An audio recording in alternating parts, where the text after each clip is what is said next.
What's going on, boys and girls, and welcome back to Project Zangetsu.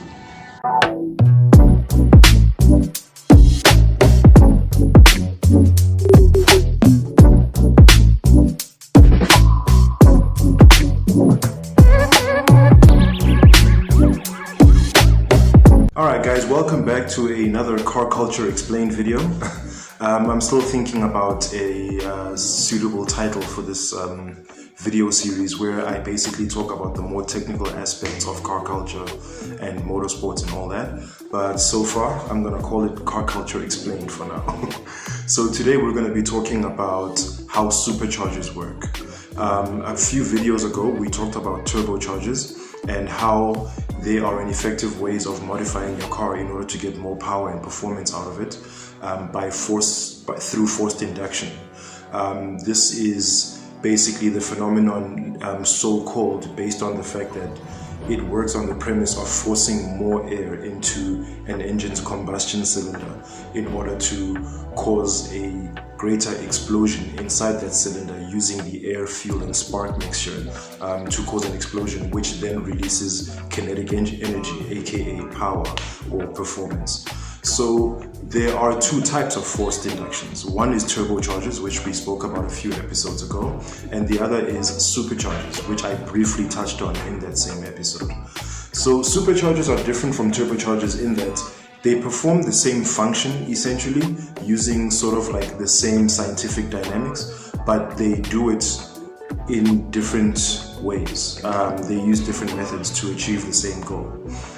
So turbochargers, as we discussed briefly, are basically turbines which actually force more air into the combustion chamber using the engine's exhaust gases by passing them through what we call the hot side of the turbo, and then they pass through the intercooler in order to cool down the temperature of the air itself as it's being compressed, and then into the cold side of the turbo, aka the air intake or the turbo inlet, which then passes air into the combustion chamber to cause a bigger explosion. So superchargers work differently in that they don't use the exhaust gases of the engine. They are actually mechanically powered because they are belt driven, and their belt is actually attached to the crankshaft pulley of the engine. So the amount of power that they are able to generate is limited by the engine revolution as to how many times the crankshaft pulley itself can spin. So to take you back on some history about the supercharger, they were first designed and developed by a gentleman named Dugald Clerk in 1878. Who basically initially designed them for the first two-stroke engine that he developed, which was the first engine that was powered by liquid gasoline or liquid petrol. After that, I think development was taken over by Gottlieb Daimler in 1885, who then patented it, but unfortunately passed away in 1900. But he was the founder of the Daimler Motor Corporation, which eventually evolved to become Mercedes-Benz and Daimler Chrysler and things like that, which is why a lot of our first instances of what a supercharger can do on a car was introduced to us by Mercedes-Benz with their compressor vehicles. The compressor, spelled with a K, was basically sort of like a fun way of alluding to the fact that the car was supercharged, because superchargers, they use compressed air, much like turbos as well, to create that big explosion in the combustion chamber. So superchargers are belt driven, and normally they are situated on the top of an engine because of how close they have to be to the mechanical functioning of the engine. And then just below them is where their intercooler functions, which is normally a air to water intercooler. And then from the intercooler, the air is then sent down into the combustion chamber. So now the reason why, much like turbochargers, the reason why there's an intercooler is because you don't want to send hot air into the combustion chamber, because then you might cause detonation or melting a piston or things like that. The air that needs to go into the chamber needs to be cooled. So the intercooler that sits directly below the supercharger, between it and the combustion chamber, will normally be a air to water intercooler, which is basically the most efficient way to cool the air that quickly before it gets to the combustion chamber. And there are several types of them. The oldest one is known as the Roots Supercharger, which basically has two impellers housed in the supercharger itself that sits above the engine that rotates, I think, counterclockwise to each other in order to basically blow air down into the combustion chamber. That's why one of the slang terms for a supercharger in the American muscle community is blower, because that's the oldest style of supercharger, which is mostly found on old school American muscle cars, like like Ford Mustangs and stuff, like, the kind of blowers that like protrude the bonnet and sits like in front of the windscreen. Those are called Roots style superchargers. Now, they had some disadvantages in terms of their efficiency because the impellers themselves didn't actually make contact, which also meant that there was chance for some of the air to escape, which meant that the efficiency of how much air they actually sent down to the combustion chamber was basically flawed or limited because some of it would escape. And then the other thing that was a bit of a disadvantage with them is that they also robbed the engine of power while simultaneously giving it more power. Because in order for the supercharger themselves to spin up to an optimal amount of operation, they needed at least about 40 horsepower from the engine itself in order for it to turn, before it then gives back more power than the engine is capable of. So that proved to be a bit of an inefficient sort of like model for power delivery.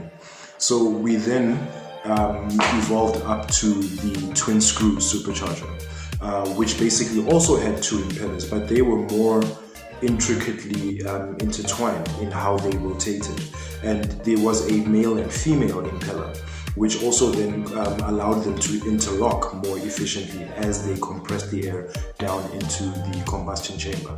And those are the ones that ended up on Mercedes-Benz's because they actually compress the air down into the combustion chamber, which then causes a more effective method of power delivery. So now both these two types of superchargers, the Roots supercharger as well as the twin screw supercharger, were known as positive displacement style superchargers, in that they increased the volumetric efficiency inside the combustion chamber. Now what we mean by that is that the amount of volume of air that was able to be passed into the combustion, which was also directly proportional to how much explosion you would actually get, depending on how much air you're able to fit into the combustion chamber. So the amount of air you're able to fit in is what is referred to as volumetric efficiency. So the efficiency is determined only by how much air you can put in there. So superchargers increase the volumetric efficiency by putting more air into their combustion chamber in order to cause more of an explosion when the air, fuel and spark mixtures come together. So that was basically the first two sort of like, iterations of what a supercharger can be. You also get centrifugal superchargers, which actually look a lot like turbochargers in their design. They are basically just the cold side of a turbocharger without the hot side, with the compressor wheel that actually charges or compresses the intake air into an intercooler and then into the combustion chamber in order to cause a bigger explosion for more power and more performance. So its advantages in comparison to a turbocharger is that because it's belt driven, you always have access to more boosts at any RPM. You wouldn't actually have to wait for turbo lag, which is what happens with turbos, because as much as it can give you more boosts, because it increases the volumetric efficiency more significantly than a supercharger does, it does, however, take more time for the charged air to get into the combustion chamber, because it first starts at the hot side by the exhaust gases, which then have to be cooled by the intercooler first and then get into the intake air chamber, which is called turbo lag. That delay from you putting your foot down to actually getting boosts is called turbo lag. So superchargers don't have turbo lag. That's their one advantage over turbochargers. But the problem is they can't generate as much boost or power as turbochargers do, because they're limited to how efficient your engine already would be rotating. So there are options to that, in that you can increase the amount of power a supercharger gives you by increasing the volume or diameter of the pulley wheel that actually drives the belt. But now you have to take into consideration that when you change the parameters of the pulley wheel for the crankshaft, it also affects all the other pulley wheels that are connected to your serpentine belt. So you would need to look into those as well, so that there isn't an imbalance into how these things work together. So if you ask me, a simpler solution would be to just get a turbocharger.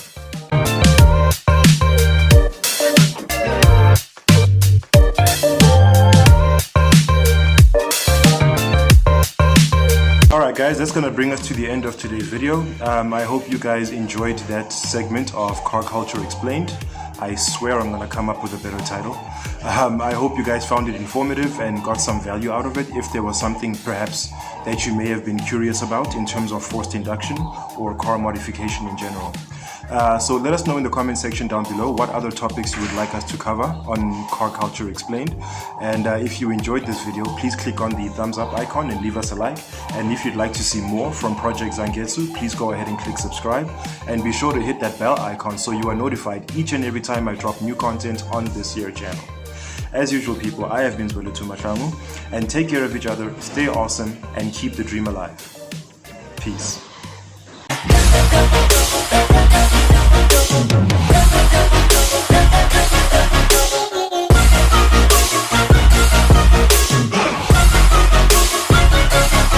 I'm grateful, oh yeah, able, oh yeah, I'm stable, oh yeah.